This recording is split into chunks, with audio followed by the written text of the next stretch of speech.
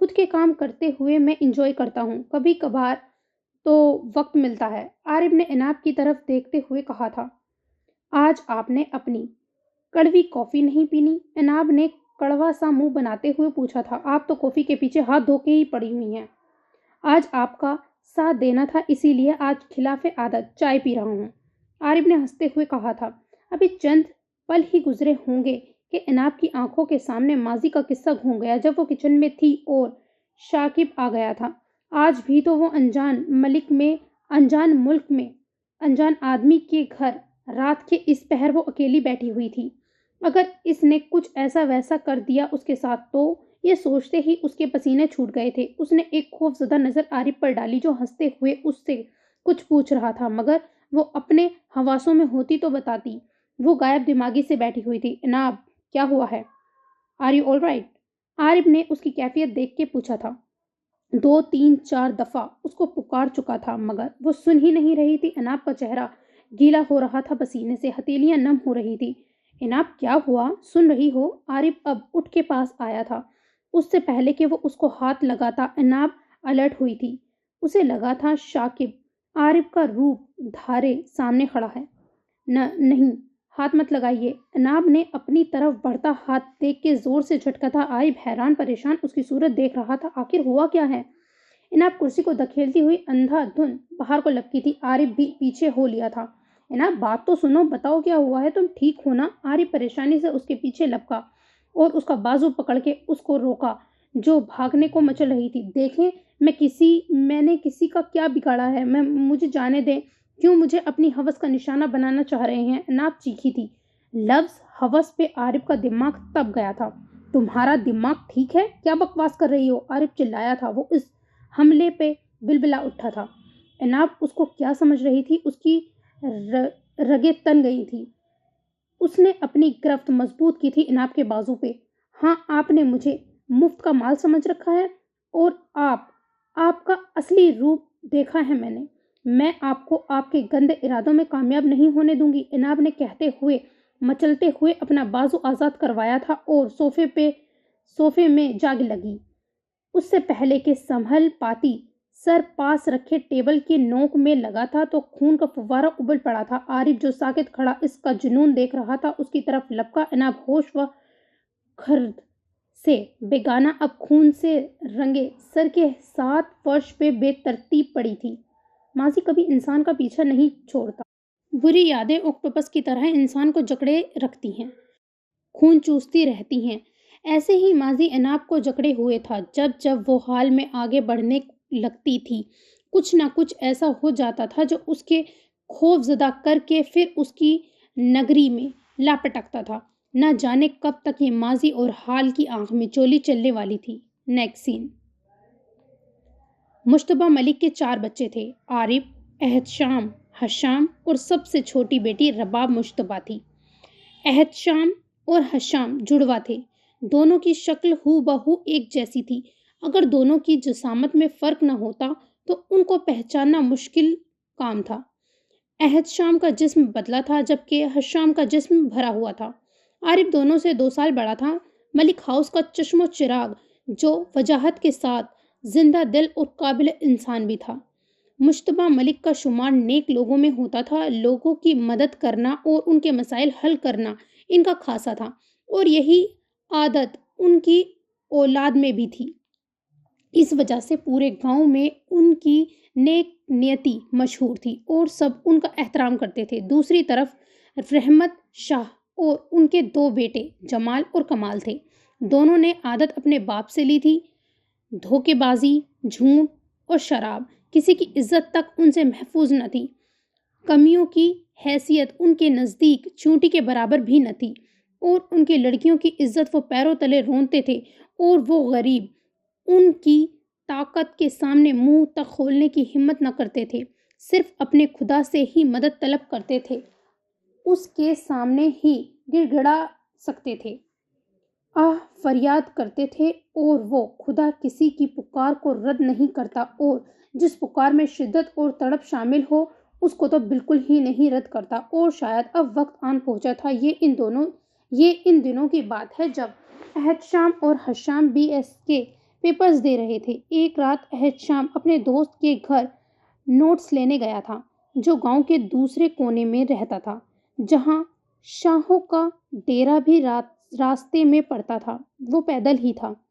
واپسی پہ رات کے 10 بج گئے تھے، جو گاؤں کے مطابق آدھی رات کا وقت سمجھا جاتا ہے۔ سب لوگ گھروں میں سو رہے تھے، چاروں سو اندھیرا تھا، اور کچھ لوگ جن کے ضمیر مر چکے تھے ہیں اور ان کی انسانیت مر چکی ہوتی ہے، اس رات کے اندھیرے میں کالے کرتوت کرتے ہیں۔ وہ سوچتے ہیں کہ اس اندھیرے میں کوئی کچھ نہیں دیکھ سکتا جو وہ کرتے ہیں، مگر اس خدا سے تو کوئی نقطہ بھی مفنی نہیں ہے۔ عہد شام کو کسی کی چیخنے کی آواز سنائی دی تھی۔ وہ شاہوں کے ڈیرے سے تھوڑا آگے ہی آیا تھا، کچھ لمحے کو رکا اور اپنا وہم سمجھ کے چلنے لگا، مگر پھر سے آوازیں آئیں۔ اس نے غور کیا تو یہ آواز ڈیرے سے آ رہی تھی۔ آوازیں کم ہو رہی تھی۔ وہ کچھ سوچتے ہوئے درخت کی اوٹ میں آ کر کھڑا ہو گیا، جو سڑک سے 6-7 انچ نیچے کھیتوں میں لگے ہوئے تھے۔ وہاں سے فارم کا بایاں حصہ نظر آ رہا تھا۔ وہ دیکھنا چاہ رہا تھا کہ آوازیں کس کی چیخنے کی ہیں، جو اب کم ہو رہی ہیں۔ ایک کھیت کی پگڈنڈی پہ قد آور درخت کی قطار تھی۔ اس نے سوچا کہ گیٹ پہ گارڈ ہوگا۔ وہ درختوں کی اوٹ میں چل کے فارم جانے کا سوچ کر چل پڑا، جہاں سے اسے کھڑکی سے نظر آ سکتا تھا۔ وہ تھا فارم کا پچھلا حصہ، جہاں اسے ایک کھلی کھڑکی نظر آئی تھی۔ پچھلے حصے میں روشنی نہ ہونے کے بھی برابر تھی۔ وہ جائزہ لیتے احتیاطی سے وہاں تک گیا تھا۔ وہ اب ہمت کرتا اس ادھ کھلی کھڑکی تک گیا تھا۔ یہ کھڑکی کا کھلا ہونا شاید خدا کی طرف سے ایک اشارہ تھا اور کسی کی مدد کا انتظام تھا۔ جیسے ہی اس نے اس کھڑکی کے پاس ہو کے اندر جھانکا تو عہد شام کی ٹانگیں ایک دفعہ کپکپائی تھی۔ اندر جمال شاہ نشے میں دھت کسی کی عزت خراب کرنے میں لگا ہوا تھا۔ عہد شام ایک بالغ مرد تھا۔ اس نے کھڑکی کو تھاما۔ جو اسے بحال کیے مشتبہ ملک کا بیٹا تھا، کسی کو مرتے بے آسرا نہیں چھوڑ سکتا تھا۔ اگر کوئی آواز کرتا یا ان کو روکتا تو الٹا اس کی جان کو خطرہ تھا۔ اتنی دیر میں اس کا چہرہ پسینے میں بھیگ چکا تھا۔ ایک خیال بجلی کی سی تیزی سے اس کے دماغ میں آیا۔ عہد شام نے اپنی پاکٹ میں سے موبائل نکالا تھا اور کچھ سوچتے ہوئے کیمرہ آن کیا، اس اینگل سے کہ لڑکی کی شکل نہ آئے۔ وہ زیادہ دیر برداشت نہ کر سکا، تبھی پاس پڑا مٹھی جتنا پتھر اٹھایا اور زور سے کھڑکی پہ مار دیا تھا، اور خود بچتا بچاتا وہاں سے بھاگ نکلا تھا۔ واپسی پہ وہ کئی جگہ گرا بھی تھا، مگر اسے کوئی ہوش نہیں تھا۔ حویلی آیا تو اس کے کپڑے گندے ہو چکے تھے اور گرنے کی وجہ سے گھٹنوں سے پھٹ چکے تھے۔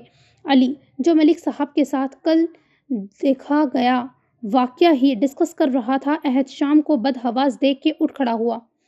شامی بچے، کیا ہوا ہے؟ ملک صاحب بھی فوراً اس کے طرف بڑھے تھے۔ وہ اس وقت کوئی سہما ہوا چھوٹا بچہ لگ رہا تھا۔ بابا، وہ لوگ، شامی نے خشک گلے کو تر کرتے ہوئے کہا تھا۔ بتاؤ شامی، کیوں پریشان کر رہے ہو؟ کیا ہوا ہے میرے بچے کو؟ ملک صاحب نے بے قراری سے پوچھا تھا، جنہوں نے ہمیشہ اپنے بچوں کو زمانے کی سرد و گرم سے بچائے رکھا تھا۔ عہد شام نے پاکٹ سے موبائل نکال کے ان کی طرف بڑھا دیا۔ جیسے جیسے وہ یہ ویڈیو دیکھ رہے تھے، ان کے رنگ اڑ رہے تھے۔ نیکسٹ سین۔ دیکھو رحمت شاہ، یہ جو تمہارے بیٹے کرتے پھر رہے ہیں، بہتر ہے کہ تم ان کو روک لو، ورنہ میں تو ہوں۔ تم یہ سمجھ رہے ہو کہ کوئی تمہاری اصلیت نہیں جانتا تو تم غلط ہو۔ اپنے رعب سے تم لوگوں کو دبا سکتے ہو، مجھے نہیں۔ مجھے ان خودکشیوں کے پیچھے کیا ہو رہا ہے سب پتہ ہے۔ تمہیں ذرا ڈر نہیں ہے اس ذات کا؟ مشتبہ ملک نے رحمت شاہ کو پہلے صلاح جو انداز میں سمجھانا چاہا تھا، شاید کہ بات بن جائے۔ کیا مطلب ہے تمہاری اس بات کا؟ ملک، خواہ کی الزام تراشی سے پرہیز کرو، ورنہ رحمت شاہ نے کہا تھا۔ خواہ کی الزام تراشی بالکل نہیں۔ کل رات کی تمہارے بیٹے کی کالی کرتوتوں کے ثبوت ریکارڈ ہیں میرے پاس، اس لیے کہہ رہا ہوں کہ سدھر جاؤ۔ اگر اب تمہاری ایک بھی حرکت سے کسی گاؤں والے کا دل بھی دکھانا تو تمہیں اور تمہارے بیٹے کو میرے تاپ سے کوئی نہ بچا سکے گا۔ یہ بات اپنے بیٹے کو بھی سمجھا دیا۔